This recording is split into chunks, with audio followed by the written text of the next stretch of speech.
So Steward Rhodes of oathkeepers.com joins us. If you're a new viewer, Stewart, a few years ago, founded Oath Keepers to get military and police, both active duty and also retired, to state that they will not follow unconstitutional orders.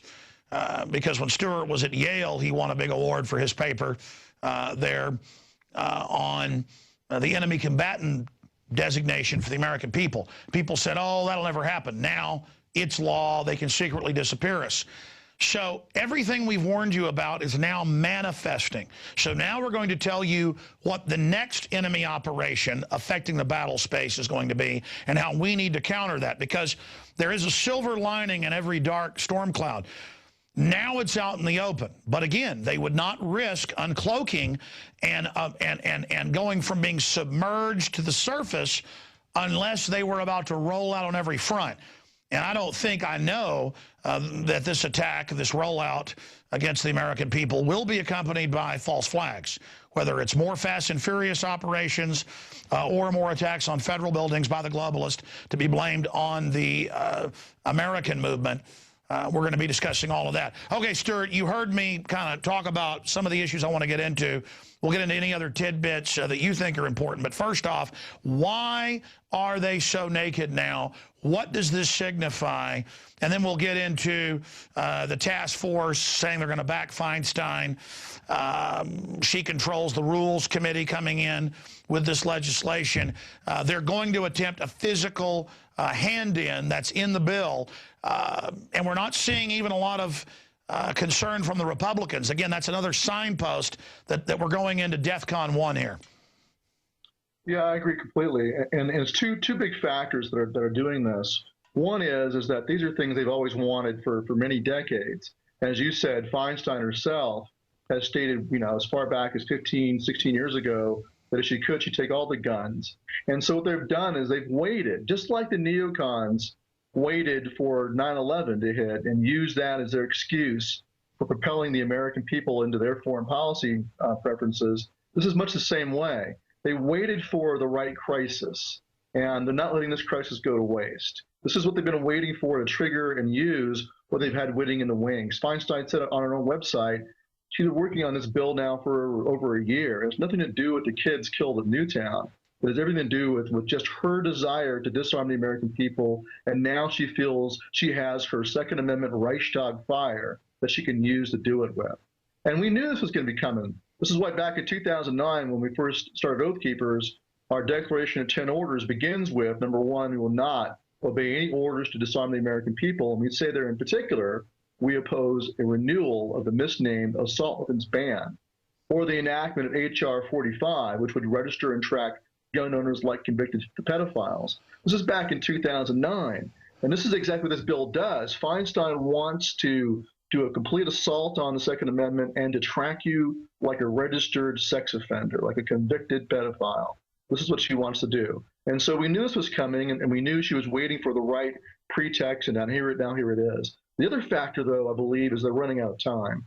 These power elites, if they really were confident in their absolute power over us, they would just take the mask off all the way and just lord over us in unlimited tyranny. But they know they can't do that. They're vulnerable and afraid that we're waking up en masse, which we are. And so, but now what's happening is they're being forced to move their timeline faster because we are, waking up, and the liberty movement is growing exponentially. Every year it gets bigger and bigger. And so I feel like they have to speed things up before they're fully ready. They don't have 30,000 Predator drones over our skies. They don't have the massive NSA database that they want to have. Not yet. That's coming.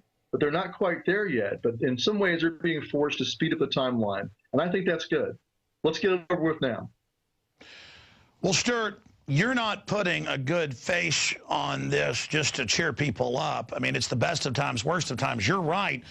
All their top planners and CFR documents and statements to each other say they're in deep trouble, and that if they don't get their world government now, they're going to go to jail for all the derivatives and crimes and insider trading that Congress has engaged in.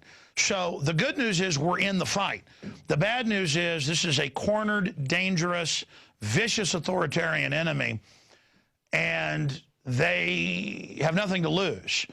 They're hammered down.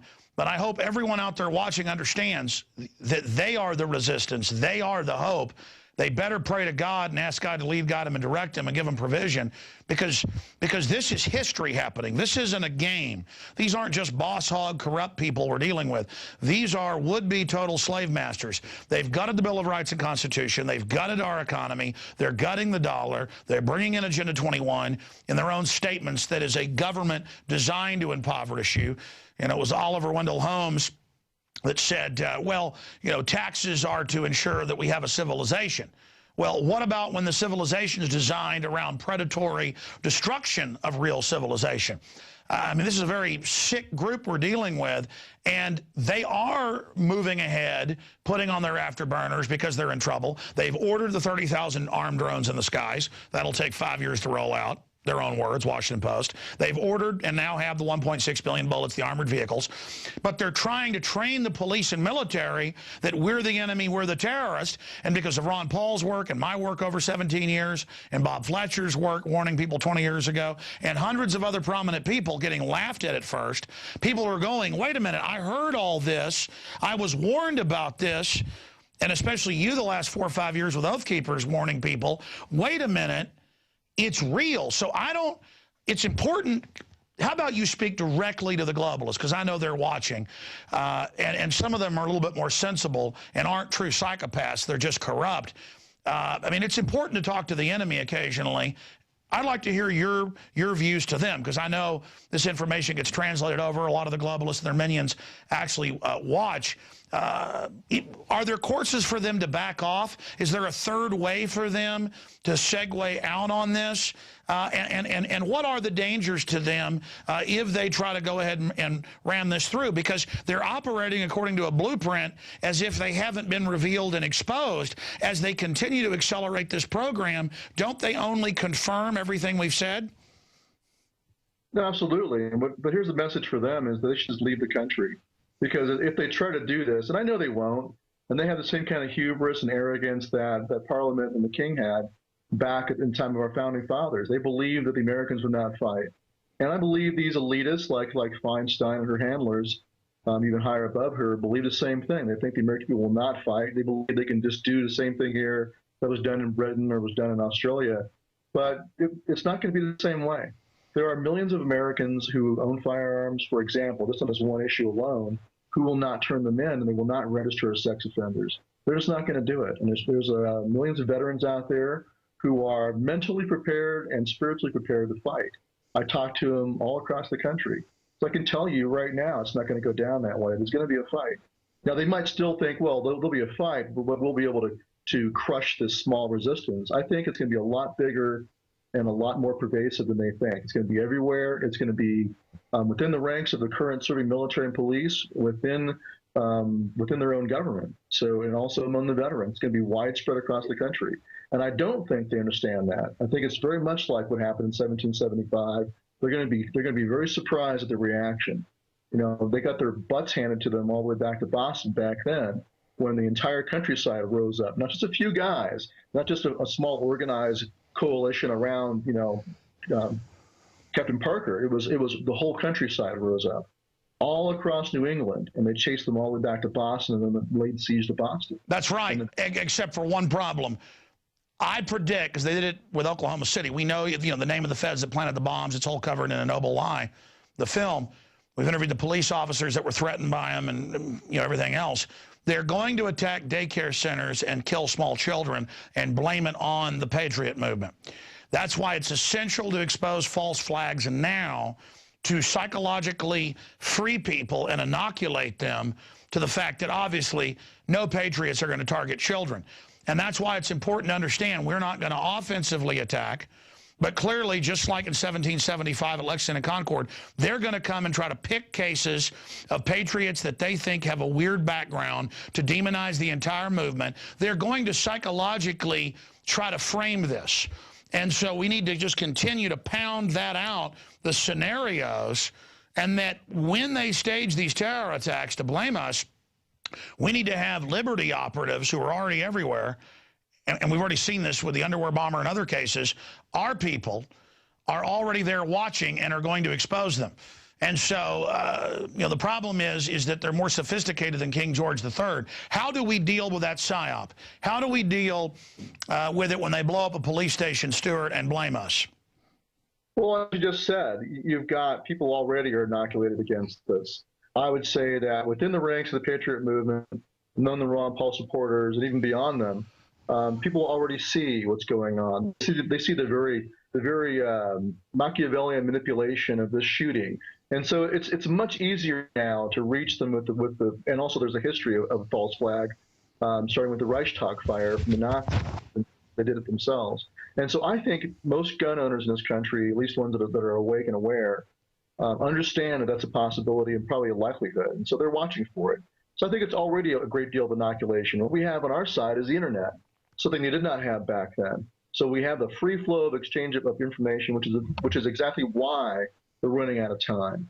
What I think what has to be done right now, though, is a preemptive nullification, a preemptive standing up of the American people en masse. Well, that's what I said a month ago. I could sense this attack coming. How do we stand up then? How do we decisively seize control of the narrative?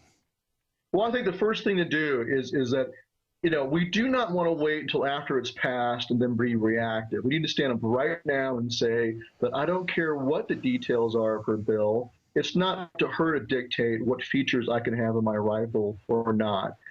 We should all stand up as a whole nation, as individuals, and say, I will not comply. Whatever it is she passes, I don't care. I will not register like a sex offender. I'm not going to comply. Not one dotted I across T of that legislation will I consider legitimate. And I will nullify it as an individual, but also in my community, and start right now. So I'm going to encourage people to do what I did, you know, last week on Oath Keepers, where I had my declaration, my personal pledge to not comply with an assault weapons ban. I encourage everyone out there to go do the same thing for themselves. Copy what I wrote, put your own name in it, you know, change it however you want to. Make your own personal declaration by the millions across the country that you will not comply. And by the way, this would be like if they announced, hey, it's time for black people to report to be slaves again. I mean, this is an unconstitutional, dictatorial statement. It's like Hitler saying all the Jews have got to go, you know, to the concentration camp. Yeah. And they went dutifully and did it. Barbara Boxer gets up there, and Dianne Feinstein gets up there, these two demonic senators, and they say, we're going to make Mom and Dad, we're going to make Sally Soccer Mom and Joe Sixpack. Their exact quote was, you know, yes, we're going to have Mr. and Mrs. America turn their guns in. And there they are. Meanwhile, this woman has bodyguards and the rest of it. Why are they so desperate? We already answered that, to get them now. I mean, they really are. They're in control through fraud, but they are miscalculating. I mean, even if 99% of gun owners turn their guns in and they try to go purge and persecute the 1.5 million that don't, that's an unstoppable force right there. And sure, they'll be able to kill patriots up front and advertise it, and they think that's going to scare others to go turn their guns in. It's going to cause the exact opposite.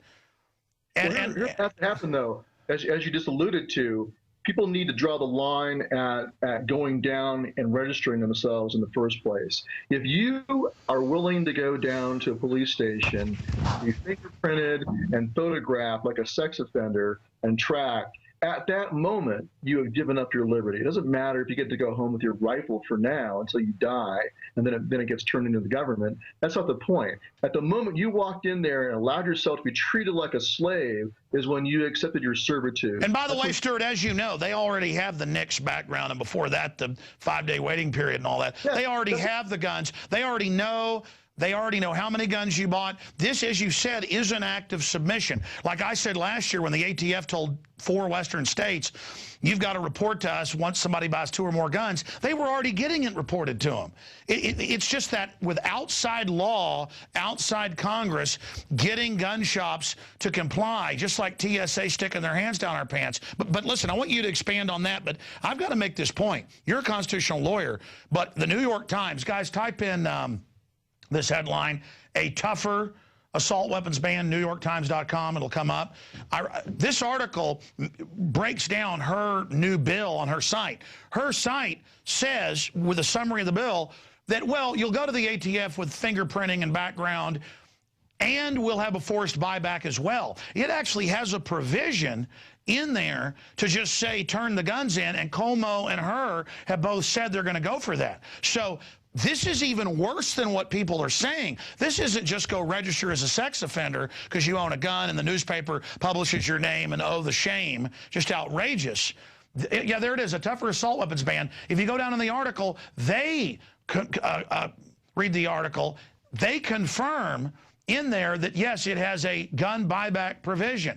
And she says, we will need funding in the bill for a forced gun buyback provision. Well, that's what she and Cuomo, next guys type in, Cuomo says there may be forced buyback. That's the original Infowars.com article that first broke it 2 Fridays ago. That's the one I want to show. So again, going back and forth here, Stewart, this is even worse. So I agree. I've said on air, this is an unlawful, unconstitutional thing. I'm not turning any of my semi-automatic rifles and handguns in, period. I'm not turning them in, and I'm not going down to the ATF to be abused by those people. I'm not doing it. They're criminals that staged a false flag terror attack of what happened with Fast and Furious, and they were involved in the Oklahoma City bombing. I am not going to these terrorists. Right, that's what we have to have, and it does make a difference also in the practical sense because they don't have a record of all the private sales. I know people who've never bought a gun in a gun store. They buy it through private sales out of the paper so that they don't have to worry about the government knowing what they have. And so this is what they want to register you. Registration is the first step towards confiscation, but really the big point is that you give up psychologically and morally. You admit your defeat. You admit your servitude when you allow yourself to be registered, like you said, just like the Jews were registered in Nazi Germany, just like slaves had to go register before they could walk outside their master's house. So when they have you do that, they own you after that point. Oh, so yeah, for those that don't know, going back, because I know you're a historian and taught history at Yale, we need to, because I've done reports on this years ago, I need to dig back up the old manuals and things that were translated out of the Roman, Latin into English into French for the plantations in the New World, but mainly the sugarcane plantations in the Caribbean. It was all licensing and a card to travel around. That was for slaves. The Romans made slaves with a piece of twine tie a thing around their neck about what their business was. And you notice that they want the IRS now to give you permission to travel. In the U.S., they're announcing all this. Frisk at public places. We're going into slavery. But people only think it could be Django is the only slavery that ever existed, some Hollywoodized BS. How do we counter this? Well, like I said, right now we need to en masse stand up and say no. One of the great worries and fears among the Patriot movement is that each person will be the only one who stands up.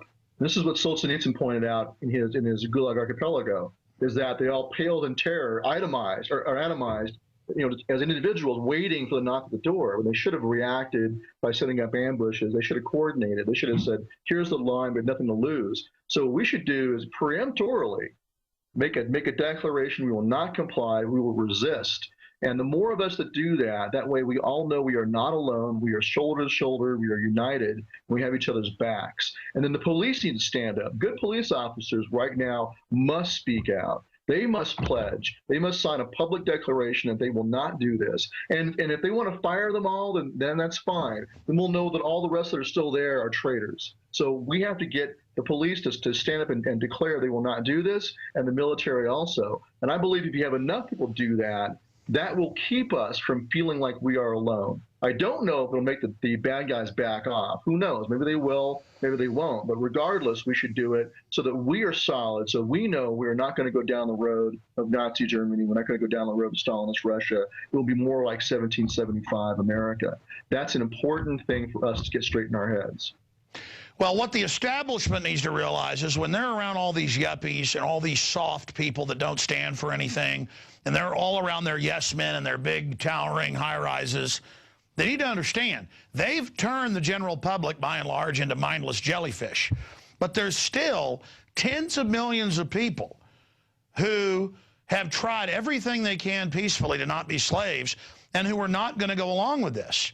I mean, if the military couldn't even hold Baghdad, they're not going to be able to hold the United States. And this is in the middle of a depression. See, they're imploding the economy by design, but they can't disengage once they've gone to this point.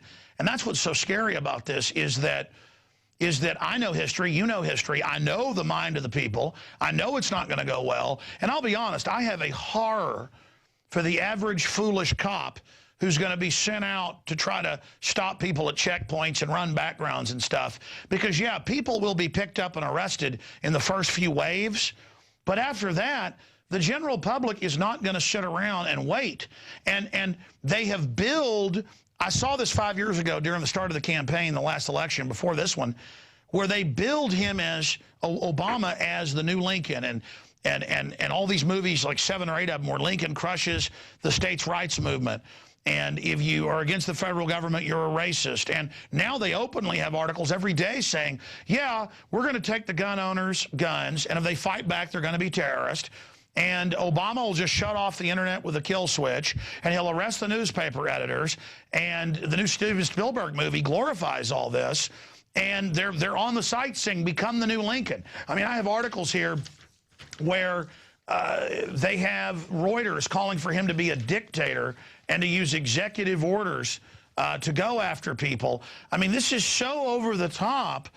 And you've got all these weird socialists and collectivists who are on their forums and on their Democratic Underground and on their sites bragging on Huffington Post that, yeah, I can't wait to be, in a federal militia. There's even a petition to do this, to take on these vets and these gun owners. I mean, if these chicken-necked socialist, authoritarian, fake liberals... yeah, there it is. Click on that link. Even without Congress, Obama can act to restrict guns. There it is. I mean, the truth is they're having a fantasy about raping our wives and beating us up in FEMA camps. I mean, these are nasty little bastards. Do they have any idea that if they actually try this, what's going to happen to them with real people with real guns? I mean, do they have any idea? They see our restraint as weakness, Stewart. No, they don't have a clue. And it's the same as the attitude the British officer corps had towards the American colonists. With one of them saying you could just go up and down the coast with a battalion of Royal Marines and geld all the males, as though they would just stand there. So they believe, they have the hubris to think the Americans would not fight. And the elites and their cronies here today had the same attitude. I mean, it's really pathetic to watch the political left in this country. Back during the Bush years when they were railing against what Bush was doing in the Constitution, they were right. And many times I thought that, hey, we have common cause. But now they've taken the mask off and they're guys in power, and they've shown themselves to be what they really are, as a bunch of friggin' Marxists. And so, my message to them is come and take them. Go for it. But have the courage to do it yourself. But they won't. They'll try to send the military. But I got to tell you, there's a lot of guys in the military that are not going to do it. They're going to stand down, or they're going to desert and go home, or they're going to go active and help fight. They're going to help fight them on the side of the resistance. They're not going to just go along with this stuff. And so these liberals who believe they can just easily roll over the American people over flyover country are delusional. They really are, and they don't know what's coming. Well, by the way, when I read their sites, these are mainline writers. They talk about the disgusting Midwest and the disgusting American people, and they talk about anybody who's rural as scum, and it's really disgusting. And they fantasize. I mean, you've worked in Congress, you've been around these people, but I have video of it in my film Martial Law. I've been fighting the globalists 20 years, but 17 years on air now. I wanted to ask you, have you ever run into this? Because I've run into it, no exaggeration, 50+ times. Whether it's protests at the Democratic National Convention covering that, or whether it was the RNC. I mean, I've been to all these things and got it on tape. They'll come over when your camera's off and punch you in the back and say, ooh, watch it, the cops are with me, and then tell you, we're taking over, we're going to put you in a camp, we're going to have our way with you. And they even brag on their sites about it, and they say, Stalin killed people, we're going to kill you. And they really have a bloodlust fantasy. Every time I talk to them, they know they're not liberals.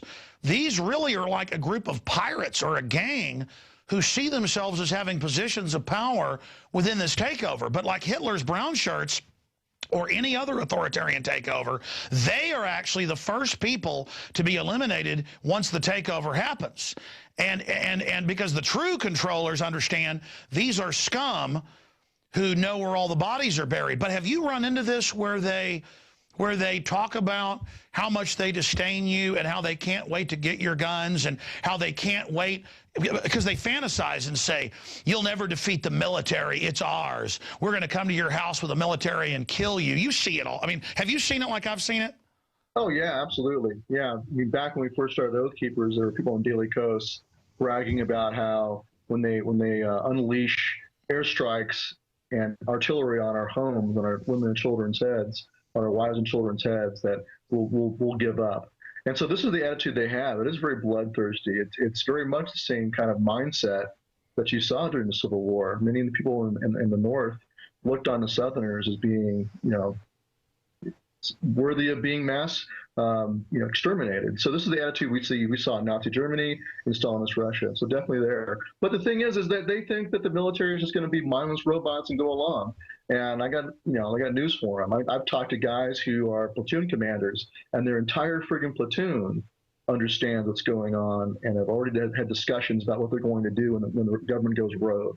And they're going to fight on the side of the resistance. And this is going to be a huge split within their own ranks. It's not going to be only the government entirely on one side, including the military, and on the other side the people. It's going to be a big mess. And so they're opening up hell on earth for themselves and for us. And by the way, for people that haven't studied history, this happens over and over again in other countries, not just here. People ask, why am I doing 2 or 3 broadcasts today? Why am I here during the holidays? Because we don't know how much longer we're going to have on the air if this continues to go down this line. And again, I'm not bloodthirsty. I am horrified by what's happening.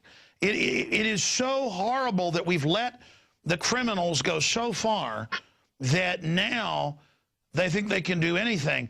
Stewart, you worked under Ron Paul in Congress. Last year they had all the news covering how billions are being made every decade or so by members of Congress, the House and Senate, on insider trading. And when they got caught insider trading, they said, well, we're allowed to, there's no law. Well, there were laws. They weren't exempt. So the media said, well, you better make a law. So they actually made a law legalizing insider trading for Congress, but saying that the law made it criminal, where they have to get a waiver from the House or Senate Ethics Committee, always, run by the top foxes in the hen house. I mean, the boldness of the Congress openly insider trading and giving congressional money to companies they and their spouses own, sometimes startups, where they give their own startup $25 million. It's unprecedented. And so I see their perspective. I mean, DynCorp came out 7 years ago, was, running all these kidnapped little kids and women. And we've seen Cynthia McKinney, valiantly grill Rumsfeld about it, and they said, well, they're not going to get in trouble for it.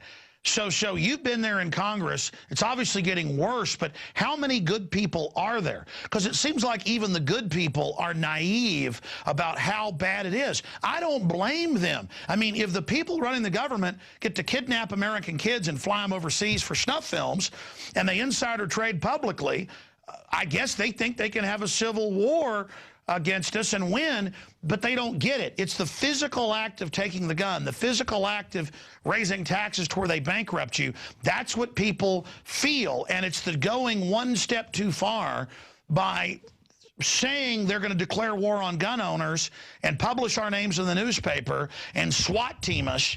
I mean, they're starting a fight when they already gutted us and had basically won, slowly strangling us. Do you see what I'm saying? Right. Well, this is kind of like the Stamp Act back in the time of the founding generation. There was a long chain of abuses, but it was a Stamp Act in particular that really pushed Americans onto the side of rebellion, because every one of them felt it personally.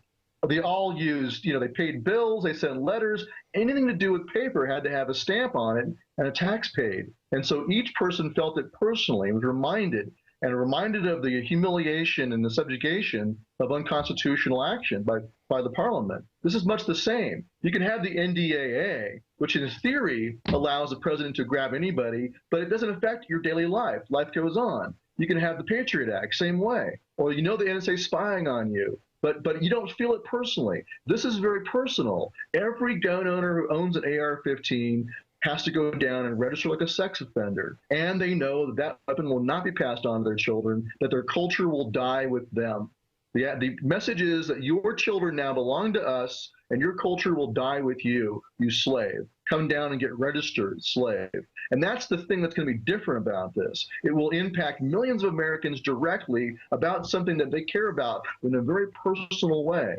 And that's what's going to push them over the edge. And the elites don't understand that because they don't have the same kind of gun culture. They don't feel it the same way we do. I know you and I care about the rest of the Bill of Rights just as much as the Second Amendment, but for many gun owners out there, it's the one last thing that they really care about. And this is going to push them over the edge. It is, because we're going to go ahead and play that Dianne Feinstein clip right now where she says, I want Mr. and Mrs. America's guns. We'll play that clip now. Then when we come back, I'm going to bring up another clip, but here it is. If I could have gotten 51 votes in the Senate of the United States for an outright ban, picking up every one of them, Mr. and Mrs. America, turn them all in, I would have done it. I could not do that. The votes weren't here. Well, Stewart, you just saw that clip. What's your take on her arrogance? Well, that was back in 1995. That's the first thing, is things have changed a great deal since then. The gun owners in this country are much more resolved to keep their arms, and there's also the full context of all that has happened post 9/11. The Patriot Act, the NSA spying on Americans, the creation of Northcom, the NDAA, and most of all, the internet and the Ron Paul revolution since then. Things are so vastly different than they were back in 1995. Like I said, you know, Milan Labey. My message to Feinstein is come and take them. Yeah, maybe I shouldn't cuss on your air, but I would say come and take them, bitch. But you know, no, that's okay with her. Well, hey, don't be mean to female dogs. Milan Labey, bitch, is a message to Feinstein. But things have changed. Hold on, it's come and take them, whore. Yeah, that's right. Come and take them, whore. Well, no, that's not fair to whores, though. I mean, what do you say about a despotic, insider trading pig who is a nasty control freak who went to Congress with $1 million and has over 100 million? I mean, she's a monster. She's a piece of trash. She's a pig that wants, and I saw her in Congress go, I have a concealed carry. I know the feeling of being scared and the security of having the gun, but I still want your guns. I mean, she wants all these people behind closed doors to live like people do in New York and Chicago, you know, with 4 or 5 times the rape and murder rate. They want us to live in fear. They hate the fact that even though they've robbed our money and robbed our future and destroyed our country and poisoned our food and water, we still have guns. And it's a reminder to these angels of death, because that whore's too nice, that we are still have those basic, ancient, archaic systems passed down. And they absolutely hate it in their face. It scares them because they want to use guns against us, just as the FBI file showed with Obama's mentors in those meetings, saying they want to put 50 million of us in re-education camps and kill half of us. Their religion is beating the brains of Christians out. I'm telling you, these people, look, we have the Alexander Solzhenitsyn quote. Let's put that up on screen, and I'm going to read this to people here and then give you about 5 minutes of anything else you want to cover as we go back and forth here in this incredibly dark time. But go ahead and put it on screen. This is the Alexander Solzhenitsyn quote of, oh, how later we burned in the camps.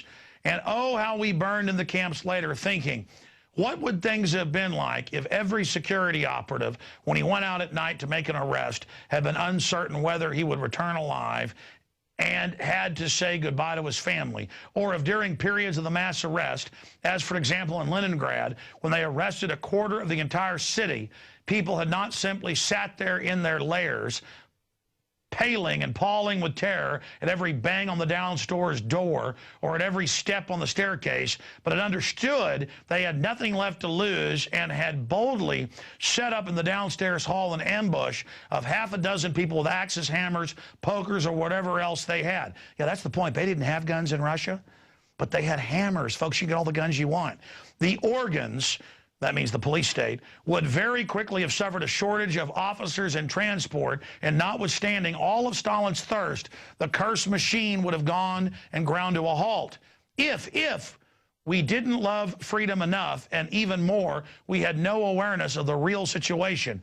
We purely and simply deserved everything that happened after. And what they put 60 million people over the 30, 40 years of purges in different death camps, worked about half of them to death. Conservative numbers, 30 million. 10 million Ukrainians, millions of Poles. And the Poles finally, after 60 years of this, did start doing what Solzhenitsyn. By the 80s, they'd gotten copies underground of his book, and you know what they started doing? You know what started happening to secret police, Stewart? Tell people. Yeah, they were killed. Because of Solzhenitsyn's book, stuff that happened in the 40s and 50s. What's your comments on that quote we just gave? And this is the point, is that we are aware of that history. We are aware of what has happened in every other country where you've seen registration of guns and then disarmament. We know where it leads. We know where it's going to go. And so Americans need to make a decision right now where their Patrick Henry moment is, where their line in the sand is. And I think it needs to be that we will not comply with this bill. And if they come after us, if they pass this and come after us, we will fight back. And we need to stand up right now and say that, so that we don't think we're alone and the only ones and just pale in terror waiting for the knock at the door. And I don't think that's what's going to happen. I think the cat's out of the bag. We do understand the full extent of the situation, and we do love freedom enough in this country to fight. And there are enough of us to do that. And that's the big message to the power elites out there, is it's not going down the same way as it went down in Russia. This is not Russia. We're not Russian peasants. We're Americans. We kicked their butts before, and we'll do it again. So, but what we have to do right now is a preemptive refusal, and we need to go and hold, if you want to have any chance of stopping this, every Republican in the House of Representatives, I mean all of them, but especially the Republicans, need to hear from you that if they even think about voting for any of this stuff, I don't care how maybe they water it down and they do compromises, no compromise. We don't want one piece of infringement on our rights. If they do any of this, they are done politically. Their name is mud. They're out in the woods, out of the woodshed by us, and we're going to root them out of power. So we need to make examples of all the ones right now, like Hutchinson down there in Texas. Even though she's an outgoing senator, she needs to be publicly shamed. Same goes for King in New York. All these rhino Republicans who are saying they favor an assault weapons ban or a magazine ban need to be publicly shamed with a big red T in their chest for traitor. Right now, make an example out of them so the rest of them have the fear And by of God. the way, it's going to make the news if, like the proto-Tea Party, you go to all the senatorial events, all the town halls, all the little meet and greets they do, bring your buddy with a camera, and because all these guys are like, well, the shooting war starts, I'm ready. Ladies and gentlemen, let's not go there. InfoWar them now. I mean, yeah. Put up banner hangs, call talk radio, call Congress, write letters. But more importantly, go to their website. They'll have a list of when they're going to be where, what they're going to do. Get on a plane, fly to Washington, go into their office and say, look, we're not putting up with it. Okay, listen, you little bastards. You may be able in our name to kill people worldwide and all the rest of it, but you're not going to get away with it. And that's my point here, Stewart, is that they have a fantasy they talk about on all the authoritarian fake liberal sites. You just talked about it, where they say, oh, this is great. When they don't turn the guns in, we're going to kill them. They actually believe he's going to be Abraham Lincoln, and they're going to call gun owners Klan members, even though the Klan got gun laws passed, as you know. And they really think they're going to call us baby killers and attach us to school shootings that are very suspect and get our guns. I mean, they're crazy. This is not going to work. And I'm not on their side telling them back off, but they don't even have self-preservation. There's a demoniac criminal energy about them where they think we're facing 4 years with pardon power, no one can stop us. I mean, look, they're using Al-Qaeda to overthrow countries, and it's in the news. I mean, it's like the power elite have gone Caligula. Well, but not just the power elite. It's also, like you said, these rank and file followers. They've got this lust of power in them right now. And they think that all they got to do is pass a law or have an executive order issued by Obama or through the UN treaty. They think they can just, once they do one of these mechanisms, and that's it. That's the end of the argument. But they don't understand that that's only the beginning of the argument, just like in the American Revolution, except that this will be even worse. they will be targeted. I mean, I think that if they pass this bill, I think the legislators who vote for it will be assassinated, frankly. I think that's how it'll go. It won't be that they'll just send out their minions and police officers will die and soldiers will die and on the one side and veterans on the other side. It's not going to be like that. They're going to be military targets too, and they're going to be killed. I'm not threatening anybody. I'm just making a prediction of what's going to happen. This is how it's going to be. They think they're immune, but they're not. They cannot walk around with enough security to keep from being shot by a sniper. It just can't be done.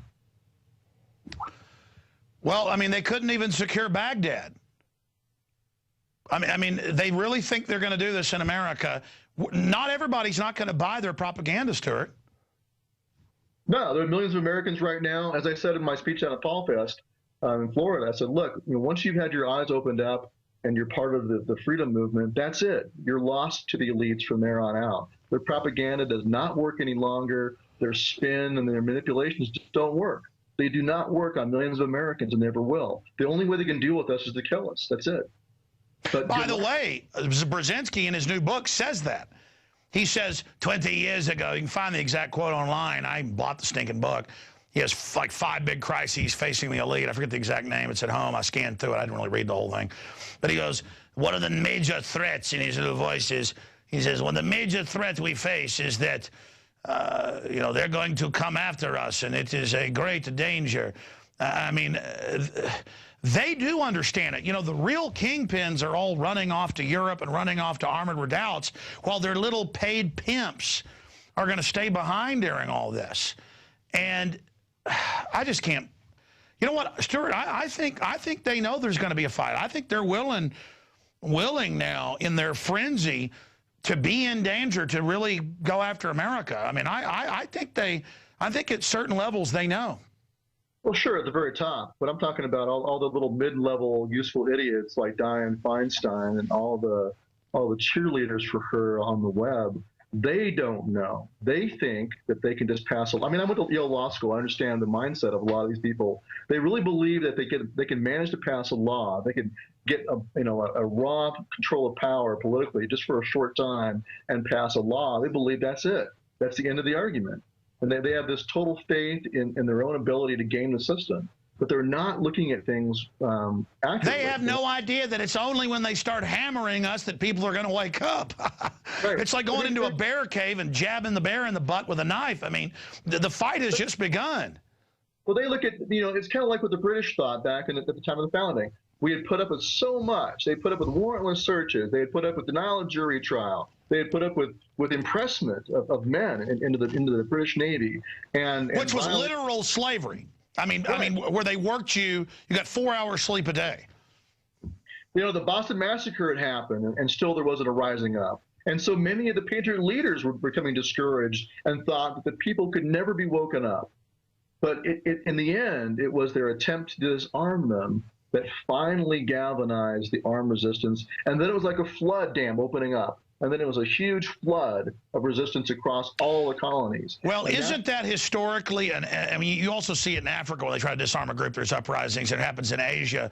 But that goes back really to the wars, because for 1,000 years, all over Britannia, but also in Scotland, there were uprisings when they would try to take the Scots weapons. I mean, it's not like this is the first rodeo. No. But they're making the same mistake. I mean, they look at modern history, and many, even among the Patriot movement, look at Americans and go, oh, Americans will put up with anything. They're soft. They're cowardly. They put up with the Patriot Act. They put up with NSA spying, with Obama assassinating American citizens. And it's a valid point. How much more can they take? But just because they have also allowed a long chain of abuses to happen without fighting doesn't mean they won't fight. And I can tell you that there are millions of veterans who will fight. You can take it to the bank. They are going to fight. And so I know it's not going to go down like it did in Nazi Germany or Stalinist Russia, where there was very little resistance until it was way too late. I know it is not going to be like that. Well, what they want is to abuse and attack gun owners and then have gun owners strike back. They're going to call it terrorism. So I want to try to fix this peacefully, just absolutely to the end. But when they start coming to people's houses and SWAT teaming in because you won't turn your guns in, like the real Crocodile Dundee and the 2,000 plus people they killed. I'm sure, Stewart, you know they killed thousands of people in Australia over the first decade of the gun ban. I mean, they would go out and burn your house down and kill you. And they went to the rural communities. And by the way, tens of thousands of police got shot up. In the Crocodile Dundee story, what was it? He killed 2 cops, they killed him, but they came to his house to take the gun. I mean, this is not good for police to be doing this. This is about the most dangerous thing you could ever try to do. No, it's not. And I would rather appeal to the sense of honor and what's right, but it is an important point. And many of our own police officers and oath keepers are talking to their fellow officers and letting them know that, look, man, not only is this the wrong thing to do, not only is it a violation of your oath, it's also not healthy, because they're going to be fighting back. And if you're rolling around a patrol car, it's kind of hard not to be, they know where you are. And so police are very vulnerable. Police in this country, a lot of them don't understand how their safety is dependent upon the goodwill of the American people. If people wanted to kill them, they certainly could, because they're so easy to identify. They're easy to find. And so, and this is all painful to talk about, but that's why the police are going to unmarked cars, and that's not going to matter. Once the blood feuds start, once they start really hurting us, we've got to stop this. Stewart, is there any way to stop it? Well, I think the way to stop it is, like I said, a mass stand-up right now, a nullification in the state legislatures, nullifications by your sheriff, by individual police officers, and this is the way police can protect themselves, to declare that they will not do it very publicly, so that people in their community know that they are on their side, and they have to vow not only not to participate, but also to interpose and defend their people against it. And if the veterans join in the community en masse, backing the cops up, backing the sheriff up, and the state legislature, that's the way to keep the blood from starting to spill, is to stand up and say, you will not come into our county or we will arrest you. That's what the sheriffs have to do. But even before that, right now, we need to stand up and say that. But at the same time, you've got to go and put pressure on your congressman right now. Make an example, publicly shame anybody who has stepped up and said they support this, and then go to the rest of them and say, look at what we're doing to that person. We're shaming them. They are done politically. If you go down this road, you'll be committing political suicide. Your career is over. That's the only way you can get the people in the House to have the cojones to stand up to this and say no. Otherwise, they'll go along. Like Bonner just caved. All these Lindsey Graham, all these squishy Republicans are going to cave unless you put the fear of God into them. But don't they see 10 million guns now sold in December? They're reporting 5 million was the previous record. Huge lines out the gun shops. Yeah, and those are not just people who are buying them to have a gun so they could be grandfathered in, or who are buying them for profit. These are people, I've talked to quite a few of them in gun stores. They're buying them because they are very concerned about our future, and they want a weapon to defend themselves with. They are not going to want to turn these things in. That's not why they're buying them. They're not buying them and turn them in. We need to decide right now, this is the put up or shut up moment for the American people. Are you going to be free or not? And you need to understand how late the hour is and just come to terms with it. Recognize where we are.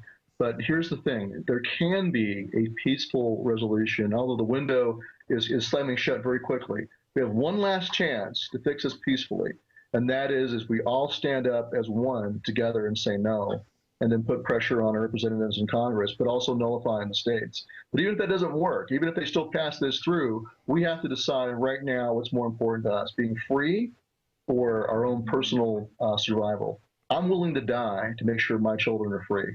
If that's the attitude every American had, or even just a large minority, like 20 million of us, if we all have that same kind of attitude, then we will prevail. Then we will not let our republic fall, and our children will inherit a free country. Whether we live or die does not make a difference. What matters is whether our children are free. And so we need to have that focus and that commitment. If we do that, we will prevail. If we don't, then we will go the way of Nazi Germany or Stalinist Russia, being taken out one at a time. Come together right now and stand up, or be slaves. Pat Tillman gave up something like $5 million a year contract to go join the Army Rangers, same army you were in, to go out and believe that he was fighting al-Qaeda. And he got there and found out we were growing the drugs. He found that it was all staged. He wrote letters home to his family. They murdered him. Imagine the same energy of people out there to understand, folks, globalists, foreign banks have captured America. They are shutting the economy down. They are paying to ship our jobs to China, where poor slaves build the goods. If it was just robotic, real liberals who were just morons and wanted my guns, I would fight their legislation, but I wouldn't be ready to go to war if they tried to take the guns. It's that I know that these aren't misguided liberals. These are authoritarians, and I know how bad they are. And I know about how they're murdering all the Christians in Syria right now. I mean, there's footage of them killing Christian families and feeding them to dogs, backed by U.S. forces. I don't know how there's not a rebellion, Stewart, by our troops. They're in Turkey arming al-Qaeda. How do they bring al-Qaeda to CIA bases and train them with U.S. forces? I'm really ashamed. And I know there probably were rebellions. I know that it happened in Katrina with the gun confiscation. We didn't learn until years later. So maybe there have been. We just don't know about it. But it's just, it's so cartoonish level now how evil the people are running things that I can't rationalize not fighting them as hard as I can, because the worst scenario I can dream up, it's still worse because I'm not a psychopath. So in closing, just your comments. I mean, do you ever have that feeling of like this has become like fantasy land or Twilight Zone or something? Because those of us that are informed, we're watching this, and it's just, it's beyond bizarre. And that so many of the even wealthy elite who aren't psychopaths would allow this dangerous of a technocratic control system in. No one is safe under this. I mean, this is exterminist. Well, it's like a cancer. This is what happens in, in East Germany, Nazi Germany, all the communist countries. This is the same kind of system that was put in place there. But we need to come to terms with the fact that they're not going to give up. If they don't get it through legislatively, they'll do it through executive order, or they'll do it through the UN treaty, which is better, though, for us, because it destroys legitimacy. This is the thing. The Benghazi Gate, abandonment of the men there who died has ticked off a lot of veterans, a lot of current serving. What's going on right now in Syria, you just talked about the killing of Christians, is the same thing, ticking off a lot of people. Every person out there has a certain key that will turn the lock to their consciousness. They're all different. But here's the thing about the abuse of the elites. The more they abuse, the more they overstep, the more arrogance they have, the more the mask comes off, the more people they wake up by doing that. And all they do is drive more and more people over to the side of the patriot movement. They drive more and more of them into our ranks, including with the guys in the military, most importantly. And so they are helping us. This is a gift to us, frankly. Feinstein's bill and her arrogance is a golden gift, because like you said earlier, now you can say, look, Americans, this is not conspiracy theory, it's not conjecture. This is happening right now. They told you they don't want your guns. They were lying to you. They do want them. I can go to veterans and talk about the NDAA or the Federal Reserve and the collapse of the economy until I'm blue in the face and not wake them up. But if I talk to them about Feinstein's bill and show them a copy of it and what she wants to do to them, they will wake up with that. And by the way, what's worse is I mix up the committees. Is it rulemaking or the markup? The point is she's over the committee to bring bills in, and she's over the Intelligence Committee. And they're saying Obama's going to go with her bill. I even caught Biden on tape saying it. So the point is, I would love to believe she was some crazy witch from San Francisco and that this wasn't a threat. This is their plan, Stewart. I hope people out there understand this is the play they're calling. I mean, this is it. This is what's coming out of the shotgun formation. Oh, yeah, certainly. I mean, the Blue Ribbon Committee is just going to advocate that they do her ban. But that's the point, though, is that it's good. I want them to pull the mask off all the way. Better now than when there's 30,000 Predator drones in our sky. If we're going to fight, then let's get it on now, okay? It's just unbelievable. And I hope viewers out there know, I mean, this is not a game here. I mean, I've studied history. I've studied it all. And I look at their buildup against us. And all I can say to people is whatever that key is that gets you to wake up, they're not going to stop, okay? These people are out of their minds. Crazy like a fox, yes, but I've studied tyrants and psychopaths. It's basic criminology. Criminals always do greater and greater crimes, subconsciously trying to get caught. And because they get a thrill out of it being more and more reckless. I mean, I think that's it, Stewart. Yeah, well, that's part of the hubris of it, is they get drunk on their own power and their own sense of their own false sense of invincibility, and they keep going until they go too far, and then they wind up, wondering why they're standing on a platform about to be hung. So, like Mussolini and like Ceausescu and thousands of others in history. I mean, they just don't get it. I mean, yeah. Well, they hope to be Joseph Stalin, die of old age. Presuming he died that way. But yeah, the word is they really poisoned him because his own people were so scared of him. And there were some reforms after he left, even though it was still bad guys. It's like the Chinese locked up Mao Zedong's wife and kind of let him die of old age. I mean, even the worst tyrants don't like the mega crazy tyrants. Steward, in closing, when did you pass the psychological Rubicon? It was about a year ago. I remember you started talking about being ready to die, and you're a serious, smart guy, won awards at your university, and a constitutional lawyer, worked for Ron Paul. I mean, for me, the moment many years ago I had death threats, physically attacked, things like that, that I decided that I'm not into dying. I'll never commit suicide. But if it happens, that's why I go everywhere without bodyguards. I mean, if it happens, I'm at peace with it. Better to even just have them kill me quickly than take me off to some dungeon. And it's not almost like the moment I accepted death, the world became deeper. Beauty became sharper. Discernment became better. And it was like, I've actually become a man. I mean, it's a magic moment. And I hope other Americans will step into that realization, but also don't want to just go out and die in the fight. If you're willing to die for it, how hard will you fight for it in liberty in the information war now? So even if the fight comes, our numbers are greater and it's not as great a cost for the innocents. Because whenever I have that shadow of fear in my heart, wake up at 4 a.m. in the morning thinking, oh my God, I'm Alex Jones, I'm exposing the globalists at point blank range, they could kill me, they could kill my family, I realize my family's already gone if they win. I mean, it's that understanding of we didn't do this. We realize it's the truth. We realize we have evil coming down on us, and we've got to stand against it. That is a very empowering thing. And I want the men out there and the women out there, join us in history. Step across the line like at the Alamo. That's what it's all about, because that's when you really live, is when you're not afraid to die. Final comments on that, Stewart. We're going to end the transmission. No, I agree completely. I mean, I almost died twice when I was in the Army. I consider myself to be on bonus time. But this is the attitude you have to have. Like I said in my speech at Lexington Green back in 2009, is all that matters. We're all going to die anyway. No one gets out of here alive. But all that matters is our children are free. And remember, there's that one famous quote, duty is heavy as a mountain. Death is light as a feather. You only die once. But do your duty. Your duty is to your children. And it's all that matters is that they are free. I don't care about dying. I'm ready to go. But, of course, don't make it easy on them. Make it expensive. You're going to have to fight. Make it expensive to kill you. But don't be afraid to die. And it's only when you, as you said a minute ago, only when you are no longer afraid of your own death and you embrace it, that you truly live as a man. So I think it's a good idea. Good point. What's the time frame? How long do you think we have to beat them? To get the word out and stop this legislation? I would say we have a matter of weeks to put the pressure on the House of Representatives to stop this. So we got to be out in the streets.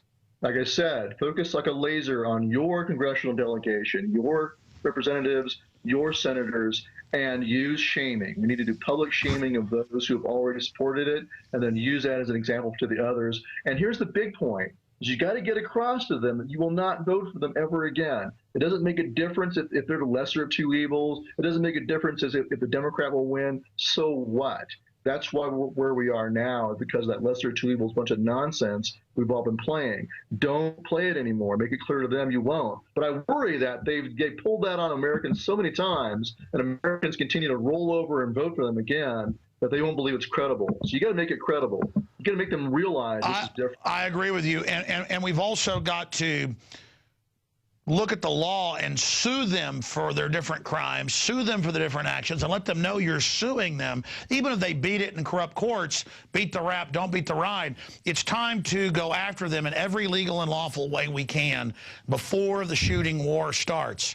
Because never in my spirit, you know, even before the mass shooting, Stewart, I was on air saying, this is it, I can feel it. I mean, could you feel it the last few months? I mean, and you wish it wasn't real, but when your gut tells you red alert, danger, Will Robinson. I mean, I just cannot believe how much trouble we're in, and I wish the general public out there realized how much trouble we're in. Well, certainly. I mean, this is why I started Oath Keepers. I could see the structure of the police state being erected, and the most critical piece of it is the laws of war being brought home and applied to the American people. I can see the structure. I don't wait for the full effects before I oppose it. So yeah, you can feel it getting, it's like a noose is tightening around our necks, and it's coming really in a short-term time frame. But this is a gift. This allows us to wake up millions of Americans. In fact, right now, millions of Americans are awake because of this. That's why they're running to gun stores and buying guns and ammunition. They're cleaning out all the guns, all the ammo, and I heard about one gun store that had about 600 people buy AR-15s who'd never owned them before, and they wanted training. So they're training them. They're putting them through classes on how to use their AR-15. They're not buying them just as because despite all the brainwashing, they ask the people in polls, why are you doing it? I don't trust the government. People inherently know evil. They know we've got murdering scum running things that want to put us in re-education camps. I mean, this is incredible. Stewart Rhodes, very important interview. Thank you so much, my friend. Oath Keepers. Give out the website. Tell us about Operation Sleeping Giant. You bet. Oathkeepers.org, and our Operation Sleeping Giant is a link on there to that also. And that's our outreach to the veterans in particular, to get them to focus on security, on preparedness, on sound money, and state nullification. So go check it out. And the UN treaty, you had one point before we went to this interview, we were talking before we went on air, that you were talking about the UN treaty and an interesting point that was made in that.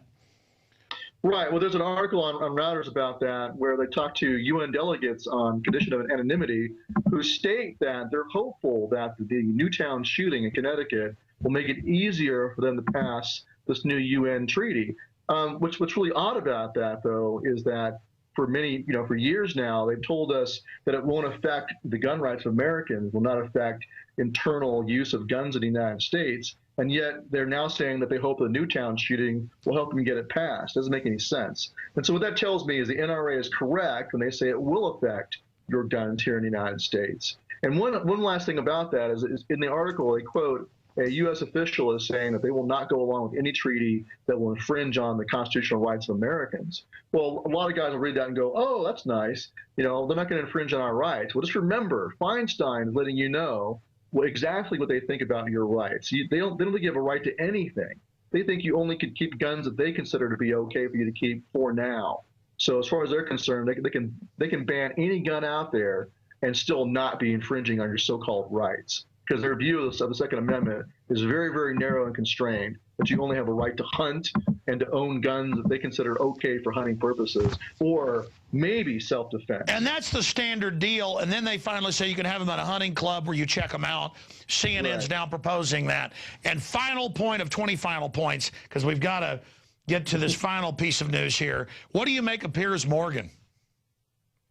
Well, I think it's just an example of the arrogance of the political elite.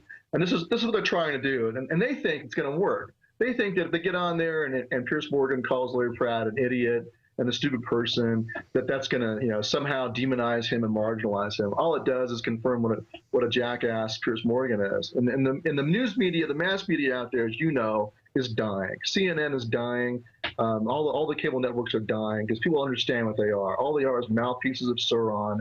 And this is just par for the course. So let him do that. The more he acts like a clown like that, the better for us, because we can wake up more Americans to the absurdity of modern CNN and Fox News and all of these news outlets. And by the way, at their peak in the like 1991 or so, they had about 10 million viewers on one show per hour. Now their top show has 500,000. They are dead.